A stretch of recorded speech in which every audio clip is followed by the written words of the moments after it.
আমি বাংলাদেশ থেকে আমার এমবিবিএস লাইক পাশ করে এখানে এসে এখন প্র্যাকটিস করতেছি। সো রিসেন্টলি যখন জুলাইতে বাংলাদেশে যে প্রোটেস্টটা হয়েছিল আমি ওখানেই ছিলাম, অ্যান্ড আবার যখন নেপালে এটা হয়েছে like I witness the whole protest. আমি ওখানে ইন্টার্নশিপ করতেছিলাম, তা I witness the whole protest in Bangladesh. And এখন যখন আমি এখানে অ্যাজ অ্যান মেডিকেল অফিসার এখানে প্র্যাকটিস করতেছি, দেন আমি আবার এই প্রোটেস্টটা এখানে উইটনেস লাইক পেয়েছি। সো আমি অনেক কিছুই সিমিলারিটি পেয়েছি, লাইক ওখানেও এরকমই ছিল।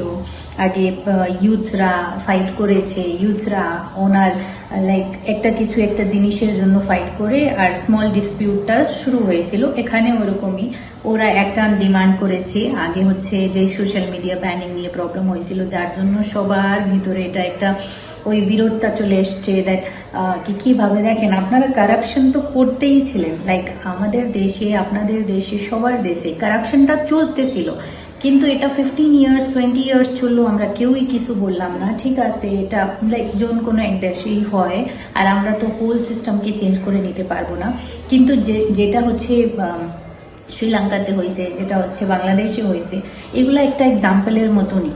তো আমরাও মানে সবাই আমাদের ভাই বন্ধুরাকেই দেখে একটা সাহস পেয়ে গেছি, আর এটা আমরা বুঝেছি দ্যাট এটা হচ্ছে ওনারা যদি করতে পারে আমরাও করতে পারবো। তো আমাদেরকে দেখে আবার এটা ফ্রান্সেও এই আন্দোলনগুলা শুরু হয়েছে। আমাদের যে কারাপশনটা, আমরা ওই কারাপশনটা লাইক অফ করে দিতে চাচ্ছিলাম। আমাদেরও লাইক হোল সিস্টেমটা নতুন চাই। আমাদের যে দেশের prime minister, x prime minister ছিলেন, লাইক আমাদের যে দেশের শের বাহাদুর যে দেবা ছিলেন, কেপি ওলি ছিলেন, অন্য যত মানুষ ছিল সবাইকেই বলা গেছে দ্যাট আপনারা সবাই রিজাইন করেন, আমাদের আবার নতুন গভর্নমেন্ট লাগবে, যেরকম আপনারা করেছেন। আমাদেরও এন্টারিম গভর্নমেন্ট লাগবে, আমাদেরও সবকিছু নতুন ভাবে হবে, যাদেরকে আমরা চাবো তাদেরকেই অ্যাপয়েন্ট করুক। এরকম করে আমরা সবাই লাইক এখন আমরা ভিক্টরি পেয়ে গেছি। And yes, we got that victory again on 8th September was black day for us.